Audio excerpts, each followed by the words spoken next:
মজমাতে এসেছেন, আসছেন ও আসবেন বয়োজ্যেষ্ঠ, সমবয়স্ক ইয়া বয়োকনিষ্ঠ, জ্ঞানী, গুণী, মানী ও সম্মানী প্রত্যেকেরই প্রতি শ্রেণী মোতাবিক আমার আন্তরিক সালাম। আসসালামু আলাইকুম ওয়া রাহমাতুল্লাহি ওয়া বারাকাতুহু। তারই সাথে সাথে এই মজলিস তথা মাহফিলের বাইরে অবস্থান করছেন যে সমস্ত ব্যক্তিবর্গ, যতদূর পর্যন্ত এই মাইকের আওয়াজ চলে যাচ্ছে, যারা এই আওয়াজ শুনছেন ইয়া শুনতে পাচ্ছে, নর ইয়া নারী, মোমেন ইয়া মোমেনাত, হিন্দু ইয়া মুসলমান, জাতি, ধর্ম, বর্ণ, বৈষম্য, দলমত নির্বিশেষে প্রত্যেকেরই প্রতি আমার আন্তরিক স্নেহ ও প্রীতি, শ্রদ্ধা ও শুভেচ্ছা, ভাব ও ভক্তি এবং ভালোবাসা, যথাযোগ্য সম্মান ও সম্ভ্রম পাক ও পবিত্র মজলিসে আসার আন্তরিক আমন্ত্রণ তথা ইসলামিক অভিনন্দন। ভাই, যারা বাইরে ঘোরাফেরা করছেন, এদিকে সেদিকে ঘোরাফেরা না করে এই মাহদি মজমায় এসে জমে জমে বসি আল্লাহ পাকের কোরআন, বিশ্ব নবীর বিশুদ্ধ হাদিস তথা দ্বীন ইসলামের গুটি কতক কথা আলোচনা হবে। প্রত্যেকে মনোযোগ সহকারে শ্রবণ করি। দরবারে ইলাহিতে অসংখ্য অসংখ্য রহমত, বরকত তথা ফজিলত আমরা প্রত্যেকে হাসিল করি বলে আল্লাহুম্মা আমিন।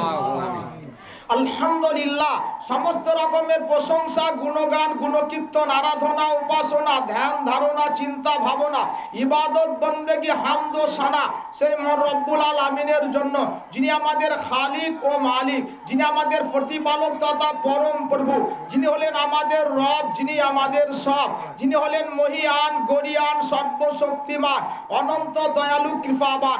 সমগ্র সৃষ্টি জীব যার করে গুণগান, যার বিনা অনুমতিতে চন্দ্র সূর্য তারকারাজি উদিত হয় না, অস্তও যায় না, যিনি হলেন এক ও অদ্বিতীয়, লা শারিক, যার কোনো শরিক নাই বা অংশী নাই, যিনি হলেন বিরাট আকার, জ্যোতির্ময়, সর্বজ্ঞ, সর্বত্র বিরাজিত, বিরাজমান, যিনি জলে ও স্থলে, আকাশে বাতাসে, পাহাড়ে পর্বতে, নদীতে নালাতে, ভূচরে খেচরে, হিমালয় পর্বতে, চূড়াই বা শিখরে, প্রশান্ত মহাসাগরের গভীর তলদেশে, এক কথায় ভূপৃষ্ঠের নিচু করে সর্বক্ষণে সর্বসময়ে যিনি বিরাজমান বা হাজির আছেন, যিনি হলেন অনাদি অনন্ত স্বয়ংভূ, পূর্ব হতে আছেন, চিরকাল থাকবেন, যিনি হলেন চির অব্যয়, চির অক্ষয়, চির অমর, যিনি ফানার হতে বিরত, নিদ্রা তন্দ্রা রহিত।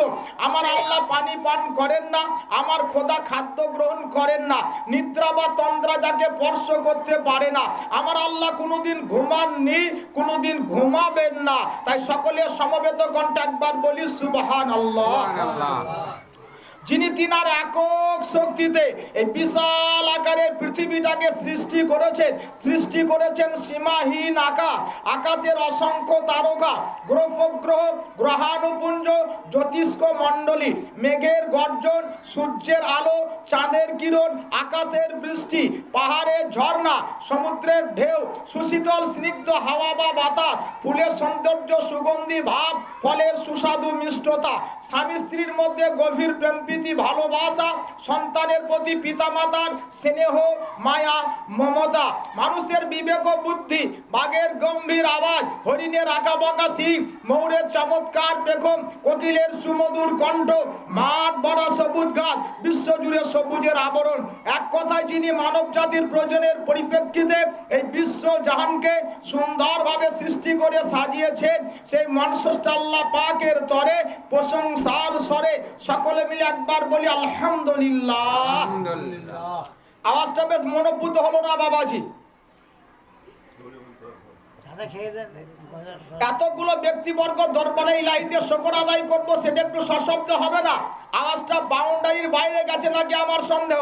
তাই পুনরায় তালে তাল মিলিয়ে সমবেত স্বরে উচ্চ কণ্ঠে আর একবার বলি আলহামদুলিল্লাহ।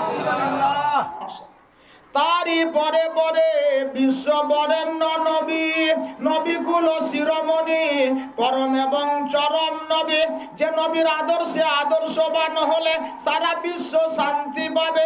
মওতের পরে বান্দা তোমার আসল ঘর, সংকীর্ণ সরু কবরটা কোষাদা হবে, চওড়া হবে, পুলসিরাত পলকে ফেরিয়ে যাবে।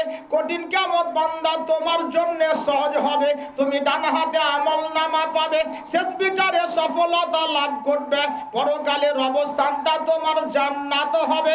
যিনি মানবতার দিশারি মহামানব, ধর্মীয় নেতা, ইসলামের প্রচারক, ধর্মীয় গুরু, দো জাহানের বাদশাহ, সকল গুণের গুণমনে, নবীকুল শিরোমণি, দয়ার সাগর রহমতুল্লিল আলামিন, আমার নবী আপনার নবী তথা সারা জাহানের নবী, নবীর নবী বিশ্ব নবী, আকাই নামদার তাজদারে মদিনা, আহমদে মুস্তফা, মুহাম্মদে মুস্তফা, সকলে বলি সাল্লাল্লাহু আলাইহি ওয়াসাল্লাম। যিনি ছিলেন বিশ্বের সেরা ভদ্র, মানবের সেরা নম্র, যেন সুশীতল রূপে চন্দ্র, মা আমিনার মহাপুত্র, সর্বশ্রেষ্ঠ যার চরিত্র।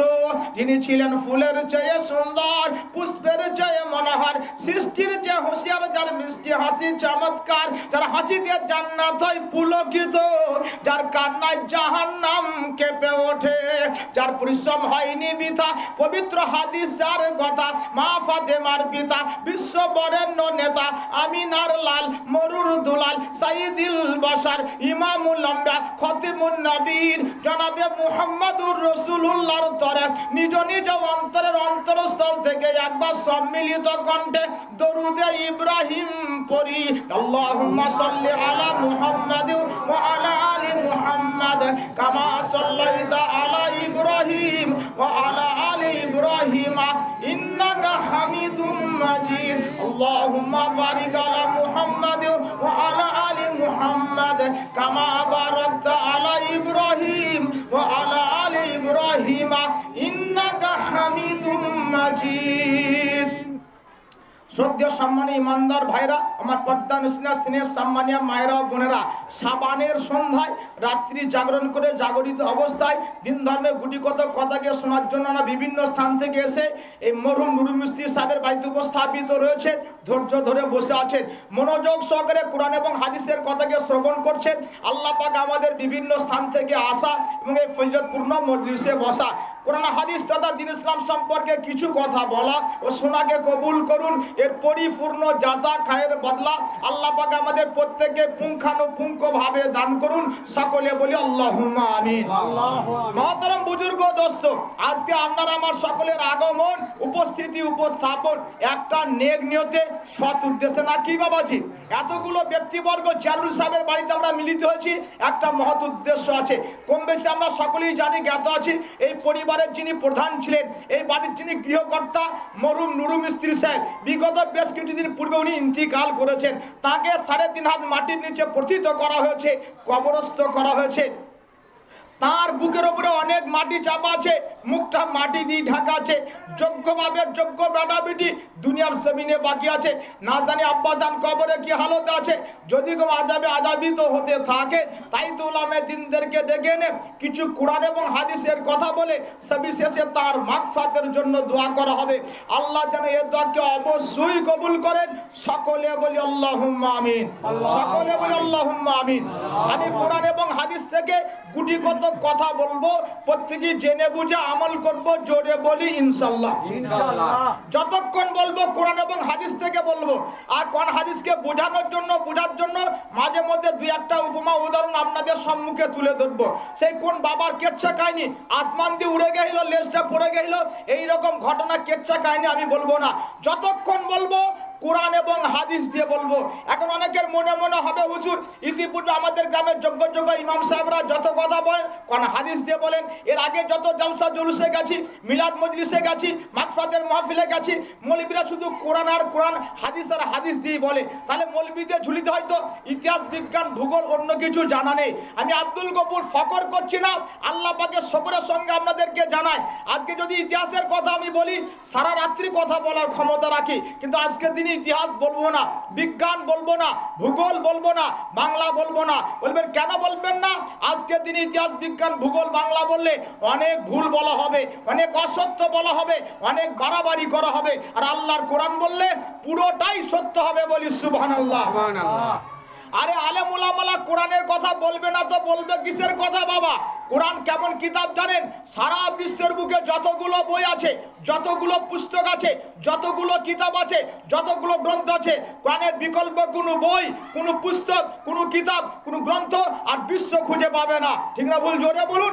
আল্লাহর কোরআন কেমন কিতাব? কান খুলে শুনুন। বিশ্ব নবী বললেন, আল্লাহ পাকের কানুনি কোরআন হলো এমন একটা কিতাব বাবা, যেটা পাকসাব অবস্থায় আদবের সঙ্গে হাতে ধরলে নেকি পাবে, যেটা পড়লে নেকি পাবে, পাশে বসে শুনলে আল্লাহ পাক বক্তা এবং শ্রোতা প্রত্যেকের সমতুল্য নেকি দান করবে, বলি সুবহানাল্লাহ। যারা কোরআন পড়তে জানো না, কোরআন পড়তে পারো না, কোরআনের পাতা বাই পাতা যদি উল্টে যাও, লাইন বাই লাইন অক্ষরগুলো চোখ বুলিয়ে দেখে যাও, আল্লাহ তোমার আমল নামায় নেকি দান করবে, বলি সুবহানাল্লাহ। কোরআনের কোন সূরা, কোন আয়াত বা কোন সেন্টেন্স, কোন শব্দ, কোন অক্ষর, কোন পাতাতে, কোন খাতাতে, কোন স্লেটে পেন কলম পেন্সিল চকখড়ি দিয়ে লিখে দাও, আল্লাহ পাক সঙ্গে সঙ্গে তোমার আমল নামায় নেকি দান করবে, বলি সুবহানাল্লাহ। এই রকম কিতাব, এই রকম গ্রন্থ বিশ্বের বুকের একটা পাওয়া যাবে? জোরে বলুন না বাবাজি না। আরো শুনুন আল্লাহর কোরআন কেমন কিতাব। বিশ্ব নবী বলেন আল্লাহ পাকের কানুনি কোরআন হলো এমন একটা কিতাব বাবা, বান্দা বান্দি যেদিন তুমি মারা যাবে, দুনিয়ার জমি জায়গা গাড়ি বাড়ি অট্টালিকা প্রাসাদ, তোমার ঔরসের সন্তান সন্ততি সোহাগের বিবি বেগম বেগম সব দুনিয়াতে বাকি থেকে যাবে, নির্জন অবস্থায় একটা একাকী ঘরে তোমাকে রেখে আসা হবে, ঠিক না ভুল? জোরে বলুন। সেই ঘরটার নাম কি বাবা? জোরে বলুন। সেই ঘরটার নাম হলো কবর। কবর হলো এমন একটা ঘর বাবা, এমন একটা বাড়ি বাবা, সেখানে কোনো বাতি থাকবে না, কোনো সাথী থাকবে না, নির্জনতার ঘরে অন্ধকারে একাকী তুমি ডর খাবে, ভয় পাবে। দুনিয়াতে যারা কোরআন জানবে, কোরআন মানবে, বেশি বেশি করে কোরআনের তেলাওয়াত করবে, আল্লাহর নবী বললেন আল্লাহ পাকের কানুনি কিতাব কোরআনটা একটা বাচ্চা ছেলে স্রোতে সেদিন তোমার কবরেতে হাজির হবে, বলি সুবহানাল্লাহ। যেদিন তোমার কাছে, তোমার পাশে কেউ থাকবে না, আল্লাহর কোরআন থাকবে, বলি সুবহানাল্লাহ। দুনিয়ার জমিনে যখন বাড়িতে বসবাস করতেছিলে, একই বাড়িতে তুমি তোমার বিবি, বেটা বেটি, পোতা পুত্রী, নাতি নাতনিকে সঙ্গে নিয়েছিলে বাবা। রাত্রিতে যখন কক্ষে কামরায় বিছানাতে গিয়েছিলে, একই বিছানায় একই বালিশে স্বামী স্ত্রী দুইজন মাথা রেখে পাশাপাশি শুইয়েছিলে। ইনসাফ করে বলো বাবা, আজকে যদি কারো স্বামী মারা যায়, তার বিবি কি তার পাশে কবরে গিয়ে শোবে? কি গো সবাই জোরে বলুন না বাবাজি না। আজকে যদি কারো স্বামী মারা যায়, তার বিবি তার কবরে তার পাশে শোবে না। কারো বিবি মারা গেলে তার স্বামী তার সঙ্গে যাবে না। বাপ মরে গেলে বেটা যাবে না, বেটা মরলে বাপ যাবে না। বড় ভাই মরে গেলে মেজো ভাই, সেজো ভাই, ছোট ভাই কেউ যাবে না। মা মরলে মেয়ে যাবে না, মেয়ে মরলে মা যাবে না। নির্জনতার ঘরে অন্ধকারে একাকী তুমি ডর খাবে, ভয় পাবে। বিশ্ব নবী বললেন দুনিয়াতে যারা কোরআন জানবে, কোরআন মানবে, বেশি বেশি করে কোরআনের তেলাওয়াত করবে, আল্লাহ পাকের কানুনি কিতাব কোরআনটা একটা বাচ্চা ছেলে স্রোতে সেদিন তোমার কবরেতে হাজির হবে, বলি সুবহানাল্লাহ। কবরে যখন আপনার পাশে, আপনার কাছে কেউ থাকবে না, আল্লাহর কোরআন চিরসঙ্গী মানবে। তাই সেই কোরআন থেকে গুটি কত কথা বলবো, প্রত্যেকে জেনে বুঝে আমল করবো। জোরে বলি ইনশাআল্লাহ। জোরে বলি ইনশাআল্লাহ। দেখেন আজকে মরহুম নুরু সাহেবের বাড়িতে আমরা এতগুলো ব্যক্তিবর্গ মিলিত হয়েছি বাবা। আগের দিন এসেছিলাম, জোরে বলুন না। আগামীকাল আসবে এতগুলো লোক, হয়তো আসবো না। আজকে এসে যে একটা মহৎ উদ্দেশ্য আছে। বাংলা প্রবাদ বাক্য আছে, কারণ ছাড়া কোনো কার্য হয় না, আর যে কাজটা কারণ ছাড়া সেটা কোনো কার্যই না। এটা লজিক্যালি কথা। রামচন্দ্রপুরের চাচি খালা মা বোনরা বাড়িতে অনেকে মুরগি পালে, হাঁস পালে। পালে না বাবা কি জন্য? ডিম পাওয়ার জন্য অথবা ডিম খাওয়ার জন্য। বাপ ভাইরা অনেকে বাড়িতে গাভী পালে, গাই গরু পালে। কি জন্য? দুগ্ধ পাওয়ার জন্য অথবা দুগ্ধ খাওয়ার জন্য। সামান্য একটা হাঁস মুরগি গরু ছাগল যদি বাপ ভাই চাচি খালা মা বোনরা ফেলে থাকে দুধ পাওয়ার জন্য, দুধ খাওয়ার জন্য, তাহলে আল্লাহ সুবহানাহু ওয়া তাআলা আপনাকে আমাকে সৃষ্টি সেরা মাগলু করে দুনিয়ার জমিনে পাঠালেন কি জন্য? নিশ্চয় তার একটা কারণ বা উদ্দেশ্য থাকবে। থাকবে কি থাকবে না? জোরে বলুন। এই উদ্দেশ্যের কথা আমরা প্রত্যেকেই ভাববো। জোরে বলি ইনশাআল্লাহ। আপনাকে আমাকে ভাবতে হবে না। মহান দয়ালু দাতা আল্লাহ সুবহানাহু ওয়া তাআলা তার কানুনি কিতাব কালামুল্লাহ কোরআন পাকে বলে দিয়েছে। আল্লাহ পাক বলেন, তোমরা যারা ইমানদার, আল্লাহ মানো, রসুল মানো, কবর মানো, আখেরাত মানো, ফুলসিরাত মানো, প্রত্যেকে বাবা একবার কান খুলে শোনা। কালামুল্লাহর 27 পারা, যার নাম হলো সূরায়ে জারিয়া, আয়াত নাম্বার 56, 500 পৃষ্ঠা নাম্বার 524। ডান দিকের পৃষ্ঠায় উপর থেকে 3টে লাইনের নিচে 4th লাইনের মধ্যাংশ হতে একটা শুরু হয়েছে।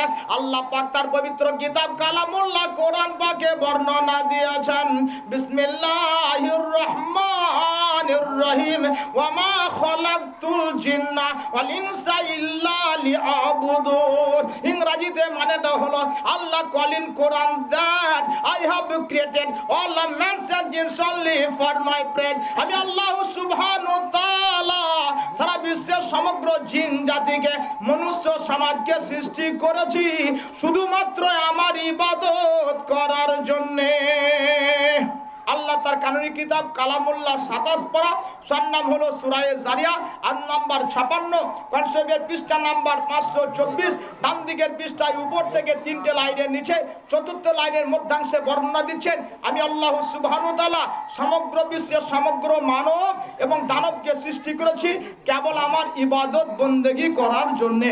রামচন্দ্রপুরের চাচি খালা, মা বোন, বাপ ভাই, আমরা প্রত্যেকেই আল্লাহ পাকের ইবাদত বন্দেগী প্রত্যেকেই করি, কম বেশি করি, আরো বেশি থেকে বেশি বেশি করে করব। জোরে বলি ইনশাআল্লাহ, ইনশাআল্লাহ, জোরে বলি ইনশাআল্লাহ, ইনশাআল্লাহ। তো ইবাদত তো করবো বাবা, ইবাদত কার করব তার কথা আল্লাহ সুবহানাহু ওয়া তাআলা কালামুল্লাহ কোরআন পাকে বললেন। ইবাদত যে করব, কার ইবাদত করব, কান খুলে শুনুন। কালামুল্লাহর প্রথম পারার নাম হলো সূরায়ে বাকারা, আর নম্বর 21 এবং 22, 500 পৃষ্ঠা নাম্বার 5। বাম দিকের পৃষ্ঠায় উপর থেকে 8টা লাইনের নিচে 9ম লাইনের শেষ অংশ থেকে আল্লাহ পাক বর্ণনা দিচ্ছেন, বিসমিল্লাহির রহমানির রহিম, ইয়া আইয়ুহান নাসু বুদু রাব্বাকুমুল্লাযী খালাকাকুম ওয়াল্লাযীনা মিন ক্বাবলিকুম লাআল্লাকুম তাত্তাকুন। হে লোক সকল, ইবাদত করো সেই প্রভু, সেই রবে, সেই আল্লাহর, যিনি তোমাকে এবং তোমার পূর্ববর্তী গণকে সৃষ্টি করেছেন। যে খোদা তোমাকে, তোমার আব্বাকে, তোমার দাদাকে, বড়দাদাকে, যে খোদা তোমাকে এবং তোমার পূর্বপুরুষগণকে সৃষ্টি করেছেন, ইবাদত করো কেবল সেই খোদা, সেই রবে। আপনাকে আমাকে কে সৃষ্টি করেছেন বাবা? জোরে বলুন আল্লাহ। আপনার আমার পিতা মাতা, নানা নানি, দাদা দাদি, পূর্বপুরুষ প্রত্যেকে সৃষ্টি করেছেন আল্লাহ। জোরে শ্রোতা একবার বলি না সুবহানাল্লাহ। আল্লাহ বলেন ইবাদত করো কেবল সেই খোদা, সেই রবের, যিনি তোমাকে এবং তোমার পূর্ববর্তী গণকে সৃষ্টি করেছেন। আল্লাযী জাআলা লাকুমুল আরদা ফিরাশা ওয়াস সামাআ বিনান আযালা মিনাস সামাই মাআন ফাখরাজা বিহি মিনাস সামারাতি রিজকাল লাকুম ফালা তাজআলু লিল্লাহি আনদাদা ওয়া আনতুম তা'লামুন। আমি আল্লাহ তোমাদের জন্য মৃত্তিকাকে বিছানা, আসমানটাকে করেছি ছাদ, অতঃপর আসমান থেকে বর্ষণ করে থাকি পানি, ফলমূল তোমাদের রিজিক স্বরূপ ভূপৃষ্ঠ হতে সৃষ্টি করেছি। সুতরাং জানিয়া শুনিয়া কাহাকেও তোমরা আল্লাহর শরীক করিও না। আল্লাহ বলেন জেনে শুনে তোমরা কাউকে আল্লাহর শরীক করিও না। আমরা জান থাকতে কেউ আল্লাহর সঙ্গে কাউকে শরীক করব না। জোরে বলি ইনশাআল্লাহ। আল্লাহ বলেন আকাশ থেকে যে বৃষ্টি ঝরে, পানি পড়ে, তা আমি খোদা বর্ষণ করি নাকি তোমরা বর্ষণ করো? আমি কুদরতে খোদা নিজ কুদরতে পুঞ্জীভূত মেঘ হতে ঘনীভূত ভাবে ঘন ঘন বৃষ্টির দ্বারা বর্ষণ করি। আমি খোদা যদি ইচ্ছা করি ঘন্টার পর ঘন্টা, সপ্তাহ ধরে মাসন আকারে একটানা বৃষ্টি দিতে পারি। বৃষ্টি বন্ধের জন্য যদি তোমরা থানা ঘেরাও করো, ব্লক ঘেরাও করো, বিডিও অফিস ঘেরাও করো, ডিএমের কাছে আবেদন করো, মুখ্যমন্ত্রী খালা মমতাকে বলা, প্রধানমন্ত্রী ফোপা মোদিকে বলো, কেউ ঠেকাতে পারবে না। পারবে গো? জোরে বলুন। আল্লাহ যদি বলে আগামী কাল থেকে একটানা 1 মাস আসমানি বর্ষণ হবে, কেউ রুখতে পারবে? জোরে বলুন না বাবাজি না। এখন অনেকের মনে মনে হবে হুজুর একটানা 1 মাস কি আসমান থেকে বর্ষণ হতে পারে? অত পানি কি আসমানে তোলা আছে? আমাদের এলাকায় যখন আসমানি বৃষ্টিপাত হয় 1 ঘন্টা 1.5 ঘন্টা 2 ঘন্টা পর্যন্ত 2.5 ঘন্টা হয়, তারপরে দেখি অটোমেটিক ছুড়ে যায়। হুজুর একটা নাকি 1 মাস কখন আসমানি বর্ষণ হতে পারে? আপনি কিতাব পড়ে দেখলেন না, মৌলবীর কাছে শুনলেন না? হযরতে নূহ নবীর জামানায় 1 দিন নয় 2 দিন নয় রে বাবা, একটানা 40 দিন যাবত বৃষ্টি বর্ষণ হয়েছিল। আল্লাহ পাক জমিনের তলদেশ থেকে পানি উৎক্ষিপ্ত করেছিলেন, গোটা বিশ্বটা মহাপ্লাবনে প্লাবিত হয়ে গিয়েছিল বাবা। ঠিক না ভুল? জোরে বলুন। 2000 সালে মঙ্গলকোট এলাকায়, আমার পশ্চিম মঙ্গলকোটে বাড়ি বাবাজি, প্রবল বন্যা। অনেকে বলছে এত বড় বন্যা আমি আমার জীবন ভর দেখি নাই। হ্যাঁ বাবাজি, পানির উচ্চতা কতটা হইল? কে বলছে একতলা ছাদ বরাবর গেল, কে বলছেন আমার কান নিচটাই জেগেছিল, কে বলছে এক চৌকাটা পর্যন্ত উঠেছিল। অর্থাৎ কোথায় পানি 7 ফুট, কোথায় 5 ফুট, কোথায় 8 ফুট, এর থেকে বেশি উঁচু হয় না। ঠিক না ভুল? জোরে বলুন। আর নূহ নবীর জামানায় যে বন্যা হয়েছিল, পানির উচ্চতা কত হয়েছিল জানেন? সারা পৃথিবীর মধ্যে সব থেকে যেটা উঁচু জায়গা কোনটা বলুন? সারা বিশ্বের মধ্যে সব থেকে উঁচু জায়গা হলো হিমালয় পর্বতমালার মাউন্ট এভারেস্ট। উচ্চতা কত? 8848 মিটার। নূহ নবীর জামানায় বন্যার সময় ওটাও ডুবে গিয়েছিল। ঠিক না বলছো? ওরা বলুন। আল্লাহ পাক বলেন আমি যদি ইচ্ছা করি ঘন্টার পর ঘন্টা সপ্তাহ ধরে মাস নাগারে একটা না বৃষ্টি দিতে পারি। অপরদিকে আল্লাহ পাক বলেন বৃষ্টিকে আমি নিজ কবজায় আবদ্ধ করে রেখেছি। আমি যদি পানি না দিই, শুনে নে রে মানবেরা, ভূপৃষ্ঠ শুষ্ক হয়ে যাবে, ফেটে চৈচির হয়ে যাবে, গাছপালা তরুলতা সব শুষ্ক হয়ে মারা যাবে, পানি পানি করে সর্ব জায়গায় কাঠপালা বেড়ে যাবে, তবু কেউ পানি দিতে পারবে না। পারবে গো? জোরে বলুন। কেউ পানি দিতে পারবে না। এখন বলবেন হুজুর আপনার কথা শুনছি কিন্তু মন থেকে মানি না। আমি রানিং পার্টির লিডার আছে, আপার লেভেলের লিডারকে একবার মোবাইলে বলে দেবা, মমতা খালাকে জানিয়ে দেবা, একবার আদেশ করবে, হুইপ জারি করবে, মুসান জলের পাটা তুলে দিবে, খুলে দেবে, হুড়ুর করে ডিবিসি ক্যানেল হয়ে পানি এসে যাবে। হুজুর পানির অভাবে থাকবে না। কেউ বলছে পদ্ম ফুলে আমরা ভোট মারি, সেন্ট্রাল আমাদের পাওয়ার আছে, একবার ফুপা মোদিকে বলে দেবা, মুসান জলের পাটা তুলে দিবে, খুলে দেবে, হুড়ুর করে ডিবিসি ক্যানেল হয়ে পানি এসে যাবে। হুজুর পানির অভাব থাকবে না। পানির জন্য আপনি গরমটা দেখাবেন না। আল্লাহ বলেন ওরে বুদ্ধু বোকা, আমি খোদা যদি ইচ্ছা করি মুসান জলের তলার পাটটাকে পর্যন্ত ফাটিয়ে দিতে পারি, পাটা তোলা থাকবে, বিন্দু পরিমাণে পানি গড়াবে না। খোদা পারে কি পারে না? জোরে বলুন। মুসান জলে কি কোনো পানি তৈরির কল কারখানা, কোনো মেশিন আছে বা? মুসান জল কি জিনিস? একটা লো ল্যান্ড, নিচু জায়গা, পার্শ্ববর্তী পাহাড়ি এলাকা, উঁচু এলাকা, ওখান থেকে আসমানি বর্ষার পানিটা ঝরে এসে ওই নিচু জায়গায় জমা হয়। আর এরা চারিদিকে বাঁধে ঘিরে রেখেছে, পরে মেপে মেপে ছাড়ে। এইটুকু বাহাদুরি ওদের। ঠিক বলছি না ভুল বলছি? জোরে বলুন। আল্লাহ বলেন আমি যদি ইচ্ছা করি মুসান জলের তলার পাটটাকে পর্যন্ত ফাটিয়ে দিতে পারি, পাটা তোলা থাকবে, বিন্দু পরিমাণে পানি গড়াবে না। এখন বলবেন বক্তা আব্দুল গফুর সাহেব আমাদের পার আপনি জানেন না, সমগ্র ভাতার থানার লোক মিলে যদি আমরা নেতা মন্ত্রী নিয়ে প্রচেষ্টা চালাই অবশ্যই পানির ব্যবস্থা করতে পারবা। আল্লাহ পাক বলেন ওরে বুদ্ধু বোকা, পানির জন্য যদি তোমরা নিজ নিজ রাজনৈতিক নেতাদের কাছে আবেদন করো, সিপিএম এর বিমান ও বুদ্ধ, তৃণমূলের পার্থ এবং মমতা, কংগ্রেসের রাহুল এবং সোনিয়া, বিজেপির দিলীপ ঘোষ, অমিত শাহ, মোদী যদি মিলিত হয়ে চেষ্টা করে আমরা পানি নামাবো, বৃষ্টি ঝরাবো, আল্লাহ বলেন আমার ইচ্ছার ব্যতি রেখে ওরা পানি দেওয়া তো দূরে থাক, এক বিন্দু শিশির ঝরাতে পারবে না। ঠিক না ভুল? জোরে বলুন। আসমান থেকে যে ঘুনু ঘুনু আকাশে কুয়াশা পরে শিশির ঝরে, এই এক বিন্দু শিশিরের মালিক কোন নেতা মন্ত্রী রাজা বাদশা নয়, এর একচ্ছত্র মালিক হলেন আল্লাহ। তাই জোরে সোরে একবার বলি না সুবহানাল্লাহ। আচ্ছা, আসমান থেকে যখন শিশির পড়ে, রামচন্দ্রপুরের লোকরা সত্য কথা বলবেন, আপনি কেউ শিশির পড়া খালি চোখে দেখেছেন বাবাজি? কেউ দেখেছেন? জোরে বলুন না। আমরা শিশির যখন আসমান থেকে পড়ে দেখতে পাই না। তবে আমি ফাঁকা আসমানের নিচে অনেকক্ষণ বসে আছি, কিছুক্ষণ পরে মাথায় হাত দিয়ে দেখি চুলগুলো সাফ সাফ করছে, ভিজে ভিজে ভাব, বলো মাথায় শিশির পড়েছে। সকালবেলায় ময়দান দিয়ে হেঁটে যাচ্ছি, ঘাসের উপরে পানি আকারে জমা, ধান গাছের উপরে পানি আকারে জমা হয়েছে। আমরা বলবো ধান গাছের উপরে জমিতে শিশির পড়েছে, ঠিক না ভুল? জোরে বলুন। শিশির পরে আমরা খালি চোখে কেউ দেখতে পাই নাই আর পাবো না।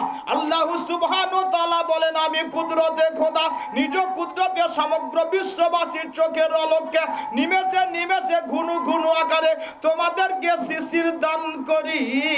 আল্লাহ বলে শিশিরকে আমি নিজ কবজায় আবদ্ধ করে রেখেছে। আমি যদি শিশির না দি শুনে নে রে মানবেরা, ধান ফুলবে ধানে চাল বাঁধবে না, গমের দানায় গম থাকবে না, কলাইয়ে সুটিতে কলাই ধরবে না, আমজামের মুকুল ঝরে যাবে আমজামে ধরবে না, সজনের ফুল ঝরে যাবে তাতে ডাঁটায় আসবে না। তাই যেটুকু শিশির তোমাদেরকে দুনিয়াতে দিয়েছি দান করেছে, যদি বলো বিনিময়ে শুকরিয়া আদায় করবো, সারা জীবনে শেষ করতে পারবে না। আল্লাহর দেওয়া শুধু শিশিরের শুকরিয়া আদায় করে শেষ করা যাবে না। সর্বক্ষণে সর্বসময়ে আল্লাহ পাকের দেওয়া লক্ষ লক্ষ রকমের নিয়ামত গ্রহণ করে ভক্ষণ করে ব্যবহার করে আমরা জিন্দা জীবিত আছি। এত বড় নিয়ম খারাপ আমরা আল্লাহ পাকের শকর ইবাদত করতে পারি না, ঠিক না ভুল? জোরে বলুন বাবা। সর্বক্ষণে সর্বসময়ে সেই এক আল্লাহর ইবাদত করব, জোরে বলি ইনশাআল্লাহ, জোরে বলি ইনশাআল্লাহ। আর জান থাকতে কাউকে আল্লাহর সঙ্গে শরীক করব না, জোরে বলি ইনশাআল্লাহ।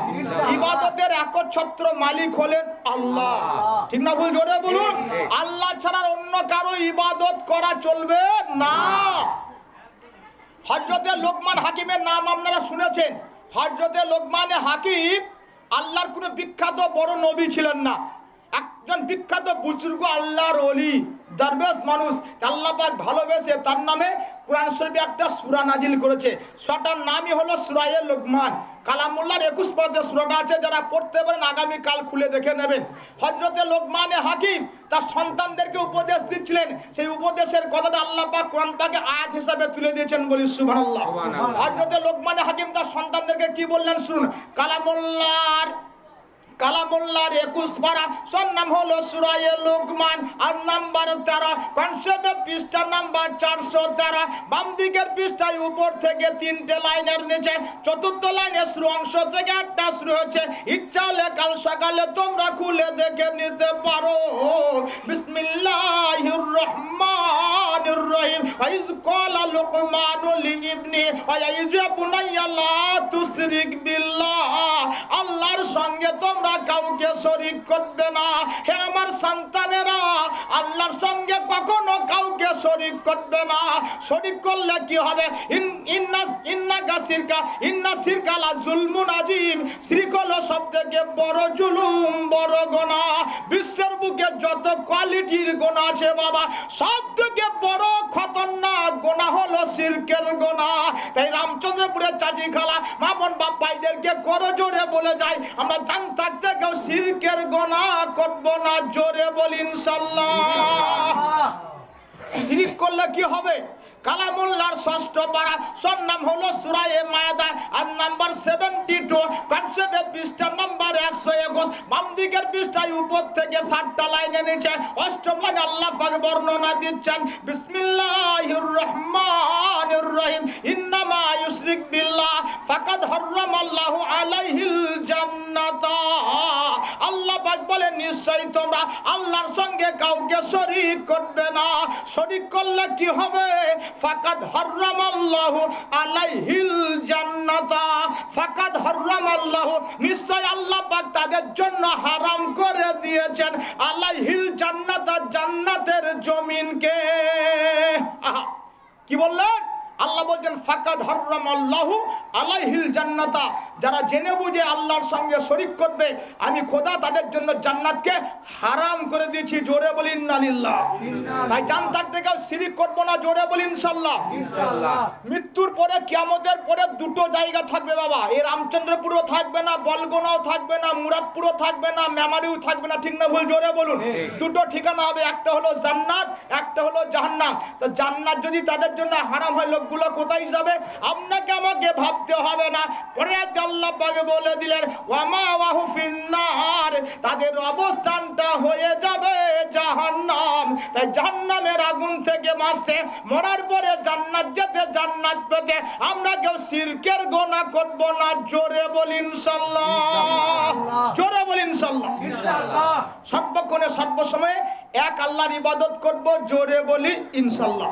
আল্লাহ পাক আপনাকে আমাকে জেনে বুঝে তাম বিশ্ববাসীকে মেনে চলার তৌফিক দিন।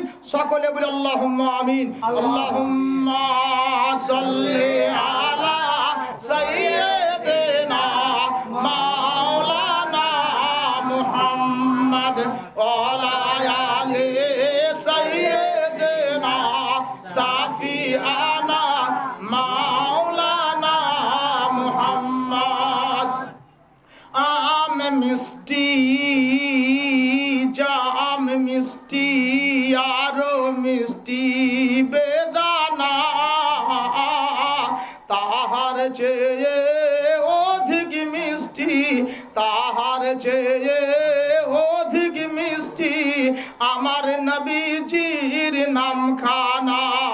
আল্লাহুম্মা সাল্লি আলা সাইয়্যিদিনা মাওলানা মুহাম্মদ ওয়া আলা আলি সাইয়্যিদিনা সাফিয়ানা মাওলানা মুহাম্মদ। আমি যদি মাছ হইতাম, থাকতাম আমি দরিয়ায়। আমি যদি পাখি হইতাম, উড়ে যেতাম মদিনায়। আল্লাহুম্মা